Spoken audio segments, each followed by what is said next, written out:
উজবেকিস্তানকে হারাইতে পারলে আমরা নেক্সট রাউন্ডের জন্য কোয়ালিফাই করব। এখন উজবেকিস্তানকে আমরা কি ব্যবধানে হারাইলে আমরা কোয়ার্টার ফাইনালে যাইতে পারবো, সেই ইকুয়েশন বা সমীকরণটা কি হবে? আর উজবেকিস্তানকে কি আমরা হারাইতে পারবো, বা আমাদের গেম প্ল্যান কি থাকা উচিত তাদের জন্য? আর পিটার বাটলার কি উজবেকিস্তান ম্যাচের স্টার্টিং 11 এর পরিবর্তন আনবেন, বা গেম প্ল্যানে কোনো পরিবর্তন আসবে, বা গত ম্যাচে আমাদের যা যা ল্যাকিং ছিল তা থেকে কি আমরা শিক্ষা নিতে পারছি, তার সবকিছুই জানবো আমরা এই ভিডিওতে। তার আগে আমাকে এখন পর্যন্ত যারা ইউটিউবে সাবস্ক্রাইব করেন নাই, সাবস্ক্রাইব করে নেন। ফেসবুক বা টিকটক থেকে যদি দেখে থাকেন সেইখানেও আমাকে ফলো করে নেন। সো লেটস গো, চলেন শুরু করি। মূলত এই ভিডিওটা আমাদের উজবেকিস্তান ম্যাচের প্রি ম্যাচ ডিসকাশন আপনি বলতে পারেন। এখন আমাদের কথা হলো উজবেকিস্তানকে আমরা হারাইতে পারলেই আমরা নেক্সট রাউন্ডে যাইতেছি। এই কথাটা কি সত্য আছে? হ্যাঁ, এই কথাটা সত্যতা আছে। তার মধ্যে কিছু কিছু সমীকরণ আপনাকে বাইছা নিতে হবে। এখন যেহেতু ফিলিপিন ইরানকে 2-0 গোলে হারাই দিছে, তাহলে বাংলাদেশের কোয়ালিফাইং সিনারিও কি দাঁড়াইলো? বাংলাদেশকে 7-0 গোলে জয়লাভ করতে হবে উজবেকিস্তানের সাথে। যদি গ্রুপ এ এর সাথে আমরা কম্পেয়ার করি, এখন যদি গ্রুপ সি এর সাথে আমরা কম্পেয়ার করি, তাহলে চাইনিজ টাইপে যদি ইন্ডিয়ার কাছে হাইরা যায়, তাহলে বাংলাদেশ যা উজবেকিস্তানের সাথে জিতলেই হইব। আর অপরদিকে ভিয়েতনাম যদি জাপানের সাথে 7-0 গোল খায়, তাইলেও বাংলাদেশকে শুধু জিতলেই হবে। এখন মোটামুটি আমাদের যে হয়ে দাঁড়াইছে, যে রাইভাল হয়ে দাঁড়াইছে গ্রুপ সি তে যদি কোন রকমে ভাই ইন্ডিয়া চাইনিজ টাইপে হারাই দিলে আমরা চলে যাবো উজবেকিস্তানকে হারাইলে, আর অপর দিকে ভিয়েতনাম যদি জাপানের সাথে 7-0 গোল খায়, তাহলে আমাদের আর কোনো টেনশনই নাই, জাস্ট উজবেকিস্তানকে কোন রকমে হারাইলেই হবে। এটাই এখন কোয়ালিফাইং সিনারিও আমাদের। চলেন এখন দেখি আমরা উজবেকিস্তানকে কিভাবে হারাবো। বাট মেইন ফ্যাক্ট হচ্ছে আমরা উজবেকিস্তানকে হারাইতে পারবো কিনা, এটা হচ্ছে আমাদের মেইন ফ্যাক্ট। উজবেকিস্তানকে হারাইতে হলে আমাদের অনেক অনেক কষ্ট করতে হবে। এখন উজবেকিস্তান আর বাংলাদেশের র্যাঙ্কিং কিন্তু হিউজ ডিফারেন্স তো আছে, যেটা বললাম। উজবেকিস্তান 49তম, বাংলাদেশ 112তম। আমরা অন্তত উজবেকিস্তানের সাথে যোজন পিছায় আছে সব দিক দিয়ে। বাট বাঙালি ভাই মনের মনোবল দিয়ে আমরা হারাই দিতে পারি। চায়নার বিপক্ষে আমরা অসাধারণ খেলছি, এন্ড কোরিয়ার সাথে আমরা একেবারে আহামরি খারাপ করি নাই, মানে মোটামুটি ভালোই করছি আমাদের র্যাঙ্কিং অনুযায়ী, আমাদের টিম অনুযায়ী।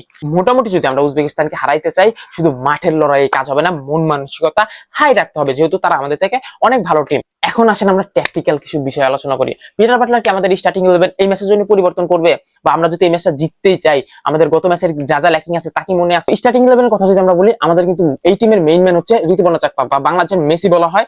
তাকে ঘিরে মোটামুটি আমাদের পরিকল্পনাটা সাজানো হয়, যেটা আমরা চায়না বিপক্ষে দেখছি। এন্ড চায়নার বিপক্ষের ভিডিও ম্যাচটা অ্যানালাইজ কইরা উত্তর কোরিয়া কিন্তু আমাদেরকে টোটালি একবারে বাস দিয়ে দিছে। তারা কিন্তু ঋতুপর্ণ চাকমাকে, যদি ম্যাচটা ভালোভাবে লক্ষ্য করেন, অলওয়েজ ঋতুপর্ণ চাকমাকে দুইজন গার্ড দিয়ে রাখছে, দুইজন অলওয়েজ তাকে চাপে রাখছে। সে কিন্তু একেবারে ক্লোজ সাইডেই বাড়াইতে পারে নাই। মানে আপনি এটা এক্সপেক্টই করতে পারেন যে ঋতুপর্ণ চাকমার জন্য আগামী ম্যাচেও প্ল্যান করে আসবে আমাদের উজবেকিস্তান। সো আমরা অল্টারনেটিভ কি থাকবে, বা প্ল্যান বি কি থাকবে? আপনারা যদি না জানা থাকেন, স্বপ্না নাম্বার 7 জার্সিধারী প্লেয়ার, সে কিন্তু আমাদের এই টিমেরই অংশ, সে কিন্তু মেইন ফোকাসে নাই। সো সেই ক্ষেত্রে আমরা কি করতে পারি, আমাদের প্ল্যান অনেকটা তাকে ঘিরে করতে পারি, ঋতুপর্ণ চাকমাকে একটু ফ্রিলি খেলতে দিতে পারি। সো সেই ক্ষেত্রে আমি জানি না পিটার বাটলার অ্যাকচুয়ালি কি করবে। আর স্টার্টিং 11 প্রেডিক্ট করা আমাদের জন্য ভাই সবচাইতে কঠিন কাহিনী হচ্ছে কি পিটার বাটলারের যুগে স্টার্টিং 11 প্রেডিক্ট করা, যার ভুল আমি আজকেও করতে যাইতেছি না, যে স্টার্টিং 11 প্রেডিক্ট করবো কি করবো না। কেননা ভাই পিটার বাটলার ভাই কই থেকে কাকে নামাই দিবে, যেমন গত ম্যাচে এরিনকে নিয়ে আসছে ভাই, ভাই আমার মাথা কাজ করে না, কই থেকে ধরে নিয়ে চলে আসছে ভাই। সো সো এই ভুলটা আমরা করতে যাইতেছি, স্টার্টিং 11 আমরা প্রেডিক্ট করতেছি না। মোটামুটি আপনারা বলতে পারেন সেমি স্টার্টিং 11ই থাকবে 90% শিওর, আর 10% ভাই পিটার বাটলারের হাতে থাকবে। ও কই থেকে কি নামাই দিবে আমরা জানি না।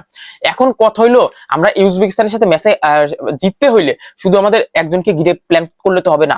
একটা ম্যাচ চালানোর জন্য ভাই আপনার defence, mid and forward line, তিনটা ডিপার্টমেন্টে ভালো করতে হয়। এন্ড আমাদের যদি বলি ডিফেন্স একটু নড়বড়ে আছে, বাট আমাদের গোলকিপার কিন্তু 1-on-1, আমাদের গোলকিপার অসাধারণ পারফরমেন্স দিতেছে। আমরা আশা করি উজবেকিস্তান ম্যাচও অসাধারণ দিবে। দেন ডিফেন্স একটু ল্যাকিং আছে, ওগুলো ওভারকাম করতে হবে। আফিদা খন্দকারের কিছু সিলি মিস্টেক আছে, ওইগুলো 100% মেকআপ করে আসতে হবে। ওগুলো যদি আমরা মার্ক আউট না করে সলভ না করতে পারি, তাহলে এই ম্যাচ আমাদের জেতা পসিবল না। দেন আমাদের সেকেন্ড কথা হইতেছে গিয়া, একটা ম্যাচ আপনি জিততে চাইলে ওয়ান অ্যান্ড অনলি কন্ডিশন, আপনার মিডম্যাটকে ভালো করতে হবে। মিডম্যাটই আপনার ম্যাচের ইঞ্জিন আপনি বলতে পারেন। মিডম্যাট যদি আপনাকে বলগুলো সাপ্লাই না দিতে পারে, নিচের বলগুলো তুলে না দিতে পারে, বলগুলো মেক করে না দিতে পারে, তাহলে আপনি ম্যাচে ভালো করতে পারবেন না। এখন আমাদের মিডম্যাটের চালিকা শক্তি কারা কারা? মনিকা চাকমা আর হচ্ছে মারিয়া মান্দা। আপনি যদি বলেন মনিকা চাকমা আর মারিয়া মান্দা এই টিমে, বর্তমান যে বাংলাদেশ টিম আছে এই টিমের সবচাইতে ভাইটাল রোল প্লে করতেছে এরা। এদের এই মাঝমাঠের সক্ষমতার কারণেই আমরা অনেকটা ভালো করছি চায়নার এগেইনস্টে, এন্ড এদের মাঝমাঠের ব্যর্থতার কারণেই আমরা কিন্তু উত্তর কোরিয়ার এগেইনস্টে ডাব্বা মারছি।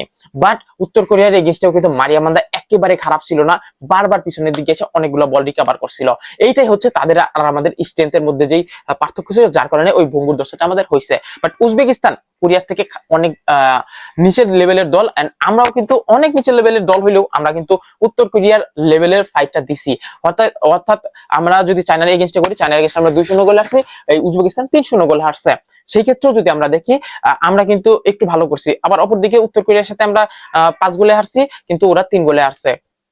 এখন মোর অফ দা সিচুয়েশন হচ্ছে গিয়া আমাদের যেমনটা সিচুয়েশন আছে যে আমরা উজবেকিস্তানকে হারাইলে নেক্সট রাউন্ডে যাব, উজবেকিস্তানের সেম সিচুয়েশনটাই আছে। ওরা যদি আমাদেরকে হারাইতে পারে তাহলে ওরা নেক্সট সিচুয়েশনে যাবে বা নেক্সট রাউন্ডে চলে যাবে। সো কোনো দেশই চাইবে না যে তারা হারুক বা তারা পিছনে চলে যাক, তারপরে তারা কিন্তু আমাদের থেকে অনেক অনেক আগায় আছে। এখন আপনি বলতে পারেন যে ভাই তাহলে আমাদের সলিউশনটা কি? ওই যে বললাম আমাদের মিডমার্টের যে ল্যাকিং গুলো আছে গত ম্যাচে, সেগুলো ওভারকাম অবশ্যই করছে, মার্কআউট করা হয়েছে, ডিফেন্সের যে ভুলগুলো আছে ওগুলো করা হয়েছে। এখন এই মাঠে আমাদের মেয়েরা কতটা এক্সিকিউট করতে পারে, এটাই হচ্ছে আমাদের মূল কাহিনী।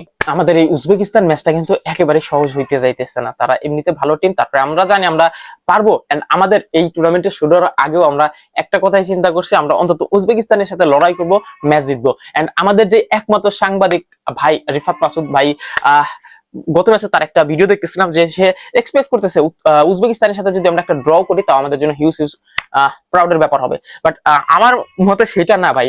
আর রিফাত মাসুদ ভাই হয়তো ড্র করলে সন্তুষ্ট, কেননা আমরা গত ম্যাচে যার সাথে একটা পারফরমেন্স দিছি, বা উজবেকিস্তান আমাদের থেকে ভালো টিম। বাট আমরা বাঙালি জাতি, আমরা তো এক্সপেকটেশন এত এত বুড়ি বুড়ি রাখতে পছন্দ করি। তারপরে চায়নার এগেইনস্টে আমরা যেরকম ম্যাচ খেলছি, তেমন ম্যাচটা যদি উজবেকিস্তানের সাথে আমরা খেলতে পারি, আমরা অন্তত 2-0 গোলে ম্যাচ জেতা উচিত আমাদের। চায়নার এগেইনস্টে যেমনটা খেলছি তেমনটা খেললে। এখন আমি জানি না আমাদের মেয়েরা কতটা এক্সিকিউট করতে পারবে মাঠের মধ্যে, সেটা হচ্ছে মূল চিন্তার বিষয়। দেখা যাক এখন মেয়েরা কেমন করে। এটা হচ্ছে মূল কাহিনী। হচ্ছে আমাদের ম্যাচটা প্রথমত জিততে হবে, জেতার জন্য মিডম্যাটকে শক্ত রাখতে হবে, স্ট্রাইকার পরিবর্তন করতে হবে। মেইন যে আমাদের টিমের যে প্ল্যানটা হয়, ঋতুপর্ণা চাকমাকে একটু রিলিফ দিতে হবে। ঋতুপর্ণা চাকমার এগেইনস্টে ভাই অপোনেন্টটা প্ল্যান করে আসে, তো ওকে একটু রিলিফ দিয়া স্বপ্নাকে আপনারা দেখতে পারেন নাম্বার 7 জার্সিধারী প্লেয়ার। আমি বইলা দিতেছি ওই মেয়েটা অনেক ভালো খেলে, বাট সুযোগ পাচ্ছে না। আমি যতটুকু দেখছি ওই ঋতুপর্ণা ওই জায়গায় খেলতে পারবে, বা ওই ওকে গেম প্ল্যান যদি স্বপ্নাকে দিয়ে সাজানো হয় তাহলে বেটার করবে। তাহলে আমাদের মূল কাহিনী হচ্ছে ডিফেন্সকে হার্ড করতে হবে, মিডমার্টকে শক্ত করতে হবে, আর হচ্ছে গেম প্ল্যানে কিছু একটু চেঞ্জ করতে হবে, ঋতুকে ফ্রিলি খেলতে দিতে হবে। এখন দেখা যাক আমাদের পিটার বাটলার কেমন করে, সেটাই আমাদের এখন চিন্তার বিষয় এন্ড ভাবনার বিষয়। আমরা আশা করি আমাদের মেয়েরা জিতবে, আমরা নেক্সট রাউন্ডে যাব ইনশাল্লাহ। আর আমরা কিন্তু লাইভ স্ট্রিমে থাকতেছি এই ম্যাচটা নিয়ে দুপুর 2টা থেকে, যেহেতু ম্যাচ 3টায় শুরু হবে, আমরা দুপুর 2টা থেকে ম্যাচে লাইভে থাকতেছি। আমাদের সাথে যুক্ত হয়ে লাইভে থ্যাংক ইউ। আর কি বলবো, আর কিছু বলার নাই। Good luck for our girls, আমাদের মেয়েরা যেন ভালো করে, ম্যাচটা যেন জিততে পারে, সবাই দোয়া করেন। And thank you for watching. আর যারা যারা এখন পর্যন্ত সাবস্ক্রাইব করেন নাই, সাবস্ক্রাইব করে নিন। টিকটক আর ফেসবুক থেকে দেখে থাকলে ফলো করে নিন।